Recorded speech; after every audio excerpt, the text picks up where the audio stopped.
Chapter 1092 of the One Piece manga just dropped. If you're not caught up, feel free to keep scrolling. I'm going to be doing things a little bit different this time. I'm actually going to be reading the chapter, and then every time I finish a page or finish a scene, I will update you guys. Alright, so first thing that happens is we're flashing back to yesterday in Marijoa. If you remember, Kuma flew over to the red line and was attempting to climb it to get to Marijoa. He has officially made it to the top. The guards in Marijoa are trying to restrain him, they're throwing chains over him and all this stuff, and they don't know what he's trying to do, but they know he's trying to get somewhere. Now, he unleashes an Ursa shock and destroys the area around him. In Marijoa, this is crazy. Now, after he destroys the area around him, someone says, "What are you doing?" And it's a Kainu. So right now, it's a Kainu squaring up against Kuma. Of course, a celestial dragon has to show up to be the most annoying person on the planet. A Kainu is literally squaring up with Kuma right now, the guy who's trying to destroy Marijoa, as far as you know, and this celestial dragon is so stupid that he just stands up and says, "These guards are useless. By the way, Akainu, I ordered lobster for dinner the other night," and then they get cut off. Bro, no one cares about your lobster dinner right now. And it looks like some other celestial dragons are chiming in. One is worried about what's going to happen to their food supply, because remember, the revolutionaries destroyed the food stores in Marijoa. Another says, "I'm injured. He's just a slave. Hurry up and execute him." Now, Akainu then addresses Kuma and he says, "Listen, if we can't control you, I can't have you being on the loose." And then he says, "Someone like you, whose mind is basically gone, you're the same as if you were dead. Where exactly are you heading to?" Kuma obviously doesn't respond, and so Akainu hits him with Hellhound, directly hitting Kuma in his face. Now, this appears to take off a section of Kuma's head, and he is bleeding, so like he is still part human. And Akainu acknowledges that, and then right after this, without missing a beat, Kuma just is gone. He's like, "I'm out of here." In fact, let me show you the panel. Bro does not have time for this right now.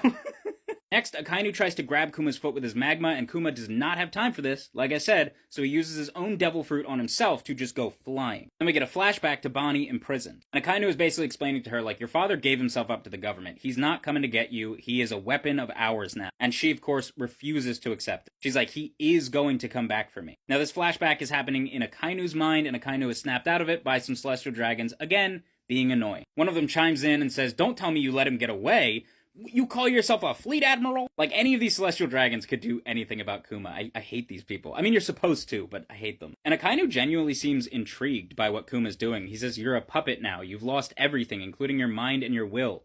Where are you headed to?" At this point, since I'm reacting to it live like this is where I'm starting to think, like, is Bonnie here? Is he going after Bonnie? Like, maybe in his mind, the last thing that he remembers is Bonnie being imprisoned here or something? We're gonna have to wait for that update, because we flash then over to Egghead, and this is the part that we were waiting for. Not that the beginning of this chapter wasn't hype, but this is obviously what we were all waiting for after 1091. Now, the pacifistas are doing a really good job of eliminating the sea beasts, to the point that the Navy has actually been able to get on the island. There are Marines everywhere in the Fabrio phase. And we finally cut back to the fight between Luffy and Kizaru. The first words spoken are, "You really are the man who defeated Kaido," and we see that Luffy is in Gear 4 Snake Man. Interestingly, he attacked him first in base, and now he's fighting in Gear 4. He's really waiting to get into Gear 5. I would assume he would want to go into it immediately. Kizaru actually compliments Luffy a second time. First he says, "You really are the man who defeated Kaido," and then he says, "You are formidable, but why are you, a pirate, trying to protect Vegapunk?" To which Luffy responds, "Why do you want to kill Old Man Apple?" Because, of course, Luffy has given him a nickname based on his appearance. Then Kizaru responds with, "Kill him," and he just shoots up into the air. Luffy's like, how far did he just fly? And Kizaru says, "I don't want to kill him.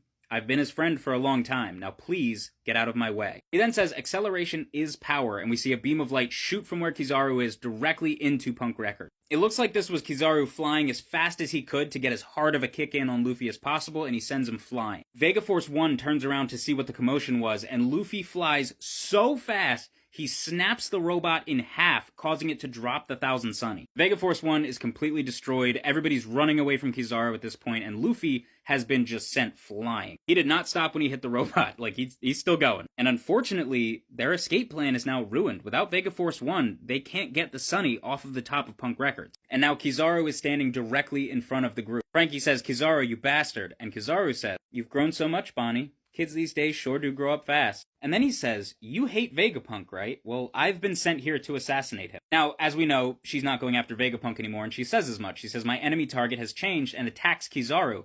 Kizaru then responds interestingly, and he says, "I've already hurt enough people that I care about. Please don't make me hurt anyone else." It's like, he really does not want to do this. He is just so tied to the idea that he's a cog in a machine, he cannot break free and think for himself. Kizaru sends Bonnie flying. Franky is freaking out about this. He begins to charge up a radical beam but doesn't actually fire it. And that's because Kizaru has disappeared. So Franky now calls back to the control room to let them know like things are going terribly out here. Then we cut to inside of the control room and they have finally cracked the code so that they can drop the force field.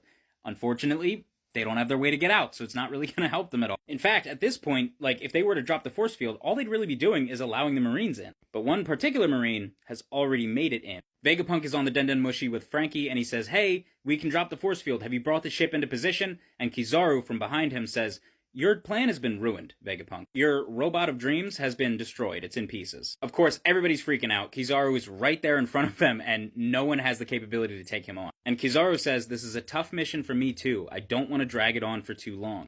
And right as we get to the end of the chapter, a giant Gear 5 Luffy crashes through the wall and just grabs Kizaru. Luffy, with Kizaru in his hand, says, "Ah, that's hot. It hurts." So I wonder if, like, Kizaru is heating himself up with light to burn Luffy. But then Kizaru turns his head and he says, "Ah, so it's arrived. This is the rumored," but then he gets cut off. We get a shot outside of the control room of a giant Gear 5 Luffy looking in. And Luffy says, "How dare you knock me that far away? I've traveled through this barrier twice now. I thought I was gonna die." So I wonder if Luffy's burns, or is like him saying it's hot, is actually from him going through the force field. That would be interesting. Because that would make sense that he went through the force field twice. Once out and then once to get back in. But regardless, he's finally back and things are starting to look up. Not only is Luffy here, not only is Luffy in Gear 5, not only can they shut down the force field, but in the last 2 panels of the chapter, we see something crazy happen. The camera takes us over to the giant robot from the ancient kingdom, and its eyes light up. It's awake. Looks like we might have an escape plan after all. Unfortunately, though, it's going to have to wait until chapter 1093.